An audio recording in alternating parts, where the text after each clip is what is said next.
To znamená, že je to na jednej strane aj za pomoci pyrotechniky, pomáhať zlepšiť priestor. Ergomenos je to v angličtine. To je klasický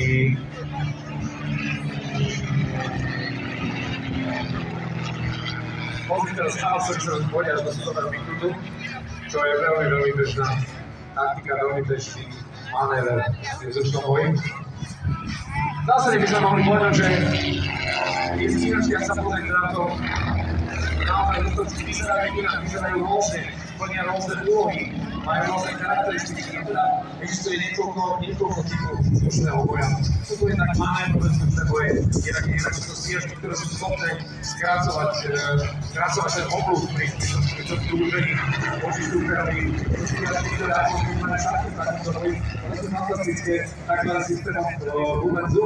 Typický príkladom môže byť T-47 Thunderbolt, veľmi masívna robustná stíhačka, ktorá vynikajúco funguje vo výškach nad 18 000, ale nižšie je to výkladom, ktoré je veľmi priemerné a tak povediac dostalo zázrak takmer od všetkého s krížom na krídlach. On má tú výšku, ktorú si povedal 18 000 feet, je pre tieto bežné lietadlá, ktoré sa preháňali v tých vyšších výškach, nedostupné, pretože tam už je menšia saturácia kyslíku, kabiny neboli pretlakované, proste stredové, takže všetko malo, takže lietadlo malo svoj v tom boji. Jednoducho stačilo niekedy vystúpať do väčšej výšky a už bolo ešte určite, ale to bolo napríklad, že keď ste dostali aj lietadla, ktoré majú tieto nejaké 52 simulovať, to znamená ľavočkýrový konštrukcii LA5, LA5FM a ľavočkýr LA7. Boli to fantastické lietadlá. S neuveriteľnou súflavosťou, možno podobnou, ako nám tu dnes ukázala Peter Rešetný, ale ako náhle tie lietadlá vyšli na 15 000 feet, strácali absolútne integritu, strácali rýchlo, nedokázali ani náhod. Wow! Chlapci z Detonik sú už bomby, nedokázali ani to konkurovať svojim nemeckým protiažkom. Dôležitý faktor je aj to, že v tej výške vidí len ľudský faktor, že človek taký slíku a proste veci súvisia s tým okolo, je to tak kyslíku, ale aj samotné výkony motora, že boli kontaktice na to, a dokázal tak proste vystúpať, lebo tie vlastnosti hore, teploty motorov, napríklad ochladenie. Každá procedúra priblížená letisko, nemôžete len tak 100 km, ako sa hodí rýchlo zapísať. Ten motor má svoje procedúry ochladenia, je tam nejaký hradný, musí udržať. Ja sa ešte vrátim aspoň vetou dvoma schopnostiam Sovietskeho zväzu brániť sa voči nemeckej agresii, keďže teda prekročili v rámci plánu Barbarossa Nemci hranice Sovietskeho zväzu.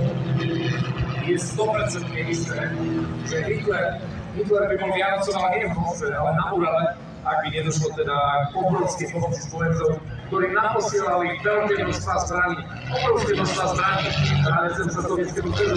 Ak sme hovorili o najlepšom ruskom pilotovi, sovietskom teda Ivanovi Kožedubovi, ktorý tam na lavočke, ale hneď druhý najlepší, Alexander Pokryštín, takisto absolútna legenda, ten svoj hviezdny status dosiahol na americkom lietadle P-38, alebo teda Belgiera Cobra, čo je fakt, ktorý treba povedať. Treba povedať, že toho materiálu, to neuveriteľné množstvo materiálu, textíly, stravy, diel, munície, tankov, málo sa samozrejme za socializmu zverejňovalo fotografii, kde boli potomky, bolo 20 ruských tankov Sherman, ale taká bola skutočnosť jednoducho.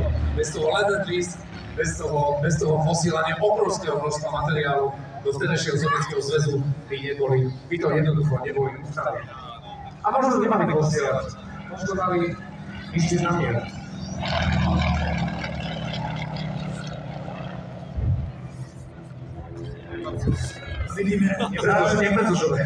Vidíme záver boja prakticky nemecké lietadlo po zasiahnutí do motorovej časti, kde simuluje únik alebo horenie oleja.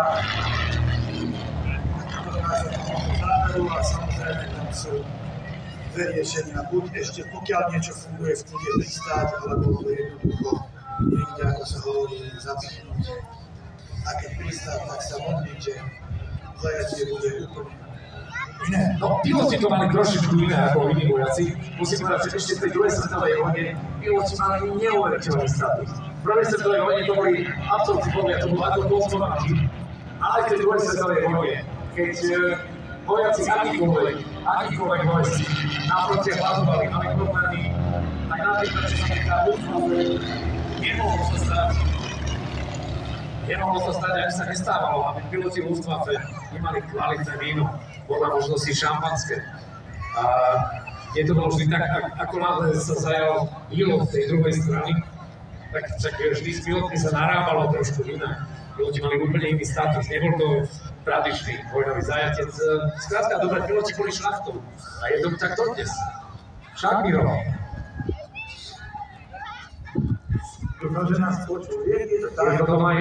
Pretože sa hovorí, pilotná kabína, najmä dopravného lietadla, je najkrajšia kancelária na svete.